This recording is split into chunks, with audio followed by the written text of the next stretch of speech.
안녕하세요. 손가락 복음 선계 지휘자 강사입니다. 오신 것을 진심으로 환영하며 해피파이브를 열어가도록 하겠습니다. 오늘 증거드릴 말씀의 제목은요. 829강 일곱째인의 셋째화라는 제목으로 하나님의 말씀을 나눠보는 시간을 갖도록 하겠습니다. 그 일곱째 인 속에 셋째 화가 있는데 첫째 화는 다섯째 나팔을 상징하고요. 둘째 화는 여섯째 나팔, 셋째 화는 일곱째 나팔을 가리킨다는 것을 말씀을 드립니다. 계시록 9장 1절을 보시게 되면 다섯째 천사가 나팔을 불매 내가 보니 하늘에서 땅에 떨어진 별 하나가 있는데 저가 무저갱의 열쇠를 받았더라 라고 말씀에 기록되어 있습니다. 그러면 하늘에서 땅에 떨어진 별이라고 했거든요. 이 별이 하늘에서 떨어지면 사단이가 된다고 했습니다. 누가복음 10장 18절에 보시게 되면 예수께서 이르시되 사단이 하늘로서 번개같이 떨어지는 것을 내가 보았노라. 그래서 하늘에서 떨어진 이러한 별은 사단이라고 했습니다. 여기에서 보시게 되면 별이라고 했는데 이 별은 계시록 1장 20절 그 중간에서부터 보시게 되면 일곱 별은 일곱 개의 사자요 라는 것을 볼 때 별은 사자를 상징한다는 것을 알 수가 있습니다. 그래서 하늘에 있을 때 떨어진 그 별은 그러한 사자, 사명자는 무저갱의 열쇠를 받은 자라고 했습니다. 계시록 9장 12절을 보시게 되면 첫째 화는 지나갔으나 보라 아직도 이후에 화 둘이 이르리로다. 그래서 다섯째 천사가 나팔을 부는 것이 첫째 화는 지나갔으나 이렇게 말을 했거든요. 그래서 이 첫째 화 그 후에 화 둘이 아직 남았다는 것을 볼 때 화 둘은 여섯째 나팔, 일곱째 나팔을 상징한다는 것을 말씀을 드리고요. 이 첫째 화 때는 어떠한 사건이 일어나냐면 계시록 9장 4절에 보시게 되면 인맞지 아니한 사람들만 해하라고 했습니다. 그러나 그들을 죽이지는 못하게 하시고 5달 동안 괴롭게 한다는 것을 볼 때 5개월의 환란이 있는데 그 괴롭게 함이 전갈이 사람을 쏠 때 그 괴롭게 함과 같다고 했습니다. 그날에는 사람들이 죽기를 구하여도 죽을 수가 없고 죽음이 저희를 피해간다고 했습니다. 그래서 이 첫째 나팔, 첫째 화 때는 다섯째 나팔로서 자살을 할 수도 없는 그러한 시기라는 것을 알 수가 있습니다. 죽음이 피해간다는 그러한 시기가 첫째와 다섯째 나팔 때라는 것을 말씀을 드립니다.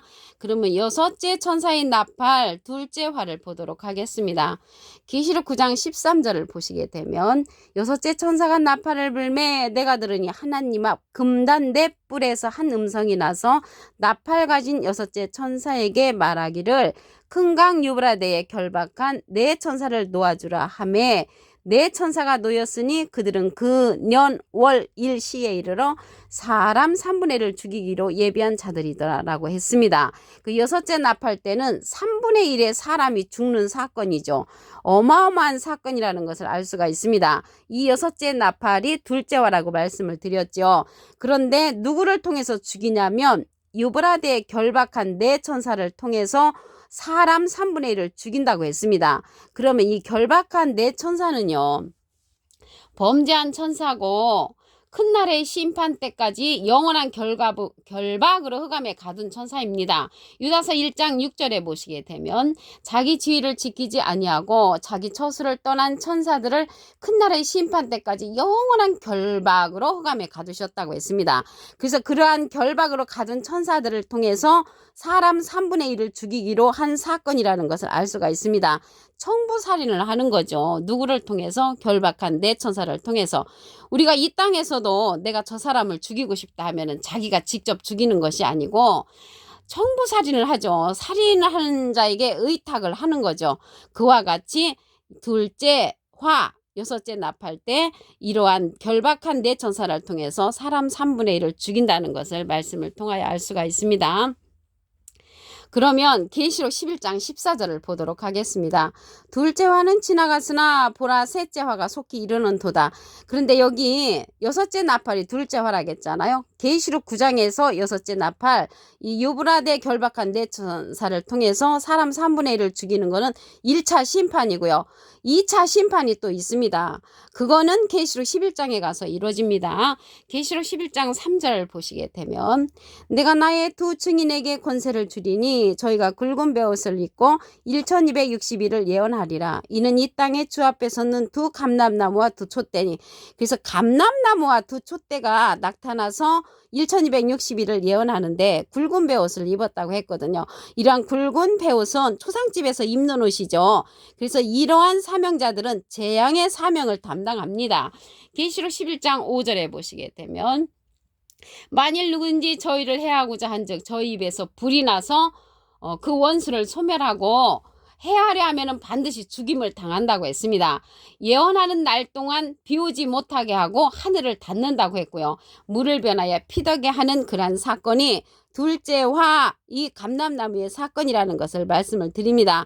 이들은 여러 가지 재앙으로 땅에 있는 자들을 치는 역사를 한다고 했습니다. 그래서 둘째화 여섯째 나팔 때는 유브라데에 있는 그러한 결박한 대천사를 통하여 3분의 1을 죽이는 심판 1차와 2차는 두 증인 감람나무를 통해서 1260일을 예언하면서 여러 가지 재앙으로 땅을 치는 역사가 일어나는 두 번째의 그러한 심판이 있다는 것을 말씀을 드립니다. 언제? 둘째 화 때, 여섯째 나팔 때.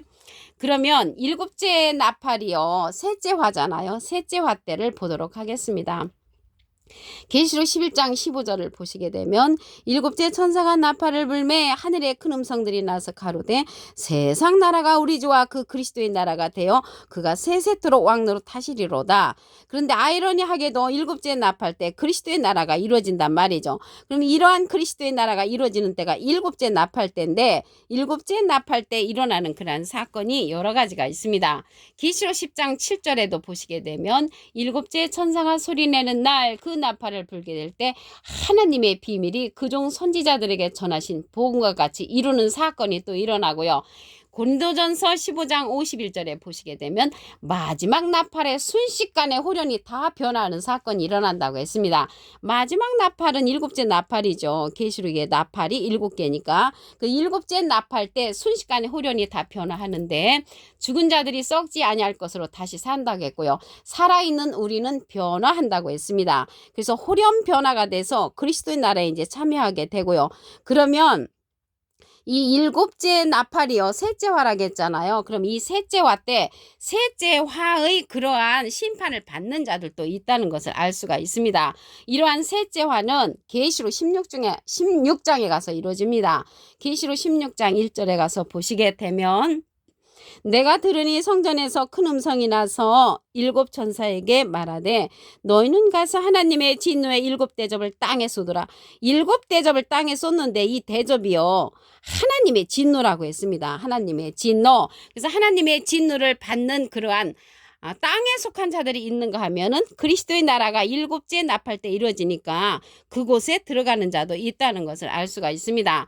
그래서 계시록이요 차례대로 이루어지는 경우도 있지만 이렇게 계시록 9장에서 11장으로 건너가고요. 11장에서 16장으로 건너갔잖아요. 그래서 이렇게 건너뛰어서 이루어지는 경우도 있습니다.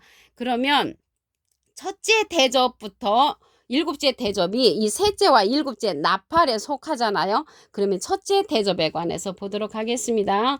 계시록 16장 2절에 가서 보시게 되면 첫째가 가서 그 대접을 땅에 쏟음에 악하고 독한 헌대가 짐승의 표를 받은 사람들과 우상에게 경배한 자들에게 난다고 했고요. 둘째 대접은 바다에 쏟습니다. 그러면 바다가 죽은 자의 피같이 되니까 바다 가운데 있는 모든 생물이 죽는 그러한 역사가 일어나고요. 셋째 대접은 강과 물구나무에 쏟으니까 물구나무이 피가 되니까 비진리로서 죽는 역사가 일어나고요. 넷째 대접은 해에다 쏟는다고 했고 다섯째 대접은 짐승의 보호자에 쏟으니까 그 나라가 어두워지고 사람들이 아파서 자기 혀를 깨물고요. 아픈 건가 좋은 기로 인하여 하나님을 회방하는 역사가 일어납니다. 일곱째 대접은요. 그 대접을 공기 가운데 쏟으니까 음성이 성전에서 보좌로부터 나는데 되었다 하고 번개와 음성들과 내성이 나고 큰 지진이 있는 사건이 일어납니다.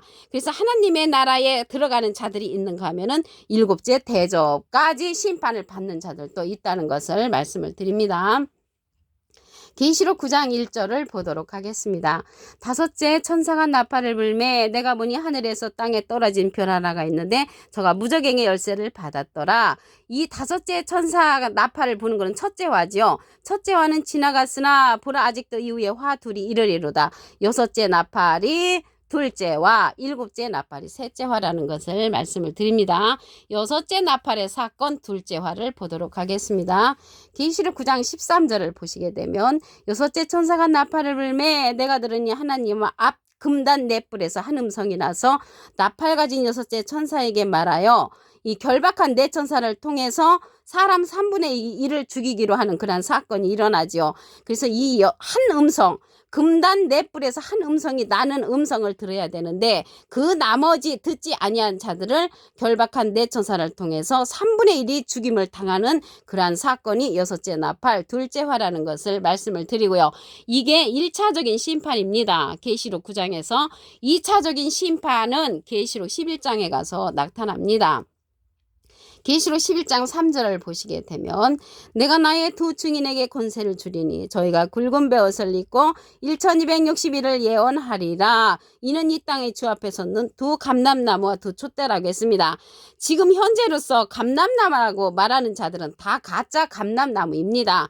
이 감람나무가 출현하는 때는 둘째 때, 둘째 나팔, 둘째 화 때 일어납니다. 여섯째 나팔 둘째 화 때 출현하는 것이 진짜 감람나무로서 하나님 앞에 섰는데 그 사명은 굵은 베옷을 입고 여러 가지 재앙으로 땅에 있는 자들을 치는 역사가 일어나는 때가 둘째 화 여섯째 나팔 때의 두 번째의 심판의 사건이라는 것을 말씀을 드립니다. 그래서 여기에서 보시게 되면은 결박한 네 천사를 통해서 사람 3분의 1을 죽이기로 했는데 이러한 자들은 범죄한 천사입니다.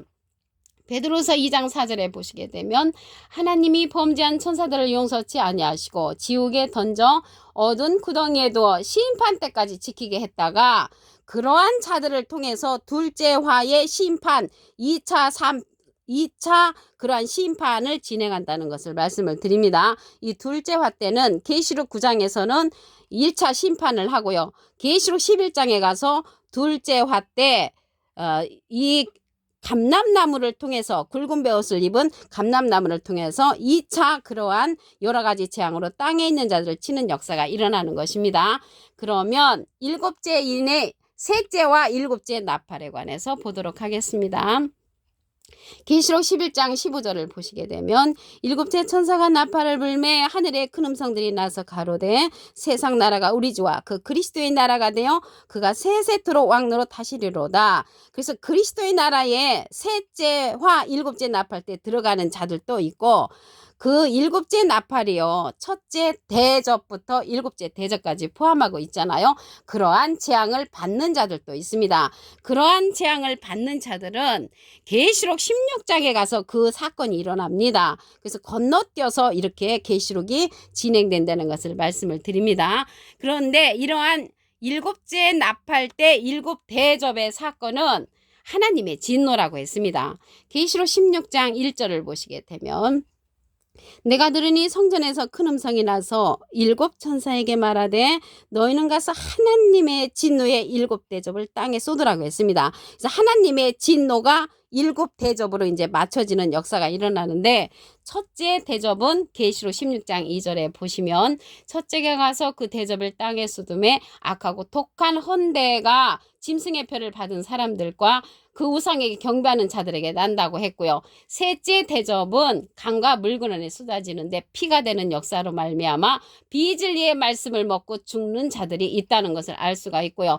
다섯째 대접은 계시록 16장 10절에 있는데 다섯째가 그 대접을 짐승의 보좌에 쏟으니 그 나라가 곧 어두워지며 사람들이 아파서 자기 혀를 깨물고 아픈 것과 종기로 인하여 하나님을 회방하고 회개치 않는다고 했습니다. 일곱째 대접은 그 공기에다가 쏟는다고 했거든요. 그래서 공기에서 쏟으니까 보좌로부터 되었다 하는 그런 음성이 났습니다. 그러면 우리가 일곱째에 이런 사마를 면해야 되려면 하나님 앞 금단 넷불에서 나는 한 가지의 음성, 진리의 말씀을 전하는 그런 하나님 앞에 있는 금단 넷불에서 나는 음성을 들어야 한다는 것을 말씀을 드립니다. 오늘 829강 일곱째이니 셋째 화라는 제목으로 하나님의 말씀을 나눠보는 시간을 가졌습니다. 감사합니다.